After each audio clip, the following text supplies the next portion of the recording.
আসসালামু আলাইকুম রহমতুল্লাহ। কেমন আছেন বন্ধুরা? সবাই আশা করি ভালো আছেন, আর ভালো থাকেন এ দোয়া সকলের জন্য করি। আজকে একটি নতুন বিষয় নিয়ে আপনাদের সাথে আলোচনা করতে যাচ্ছি, যে বিষয়টি সকলের জন্যই ফায়দাজনক হবে বলে আমি আল্লাহ তাআলার কাছে আশাবাদী। বিষয়টি হলো, যে সমস্ত নারীদের প্রতি মাসের অসুস্থতা বন্ধ হয়ে গেছে, হচ্ছে না, অথবা কারো কারো ক্ষেত্রে দেখা যাচ্ছে যে যেই অসুস্থতা প্রতি মাসে আসার কথা সেটা ৩-৪ মাস পর একবার আসে, হঠাৎ করে দীর্ঘদিন পর্যন্ত চলতে থাকে, আবার বন্ধ হয়ে যায়, যার ফলে অনেক নারীরই বাচ্চা কনসেপ্ট করতেছে না, বাচ্চা ভূমিষ্ঠ হতে সমস্যা হচ্ছে, বাচ্চা গর্ভে আসতে অসুবিধা হচ্ছে, দীর্ঘ ডাক্তার দেখিয়েও কোনো ফায়দা পাচ্ছে না, কোনো উপকার পাওয়া যাচ্ছে না, এবং দীর্ঘ চেষ্টার পরেও এই সমস্যাগুলো থেকে সমাধান পাওয়া যাচ্ছে না। এক্ষেত্রে স্বাভাবিক পরামর্শ হলো অবশ্যই বিজ্ঞ মাহের অভিজ্ঞ ডাক্তারের সাথে পরামর্শ করা দরকার। এই পরামর্শের মাধ্যমেও যদি আপনি ফায়দা না পান, সেক্ষেত্রে আপনার দোয়া এবং কোরআনুল কারীমের আয়াতের মাধ্যমে আপনি চিকিৎসা করতে পারেন।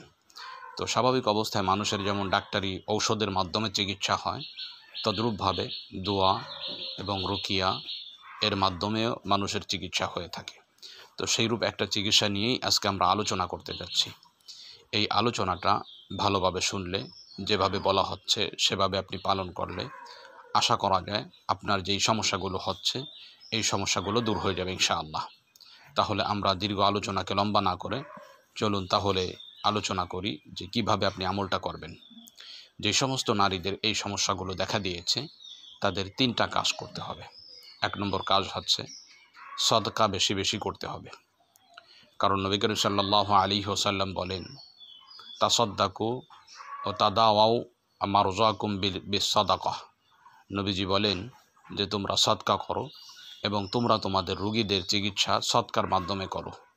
তাহলে 1 নম্বর কাজ হলো, যারা এই সমস্যাগুলোর মধ্যে ভুগতেছে তো তাদের 1 নম্বর কাজ হলো সদকা বেশি বেশি করা, দান বেশি বেশি করা।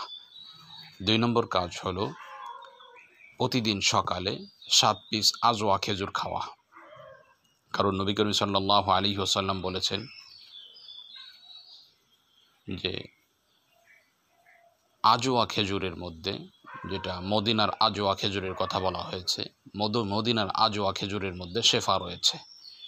যেই ব্যক্তি প্রতিদিন সকালে 7 পিস আজওয়া খেজুর খাবে, অন্য হাদিসের মধ্যে আসছে, ওই দিন তাকে কোনো জাদু এবং কোনো বিষাক্ত জিনিস তার শরীরের উপর কোনো প্রভাব ফেলতে পারবে না। 3 নম্বর কাজ হলো, আল্লাহ তাআলার একটি সিফাতি নাম আছে ইয়া সালামু। তো ইয়া সালামু শব্দটি আপনি প্রতিদিন বেশি পরিমাণে পাঠ করতে থাকবেন। এই 3টি কাজ যদি আপনি করতে থাকেন তাহলে আশা করা যায় আপনি যেই সমস্যাগুলোর মধ্যে ভুগতেছেন আল্লাহ তাআলা অতি দ্রুতই আপনার সমস্যাগুলো দূর করে দিবেন। আমরা আমলটি আবার সংক্ষিপ্ত আকারে বলে দিচ্ছি।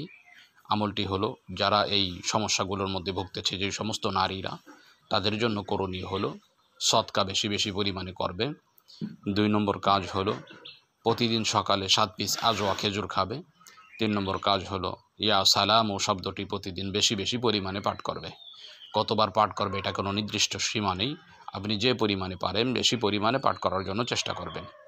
এই 3টি কাজ যদি আপনি ইখলাসের সাথে করতে থাকেন, সঠিকভাবে করেন, তো আমি আল্লাহ তাআলার কাছে আশাবাদী আপনার যেই সমস্যাগুলো হচ্ছে এই সমস্যাগুলো চলে যাবে ইনশাআল্লাহ।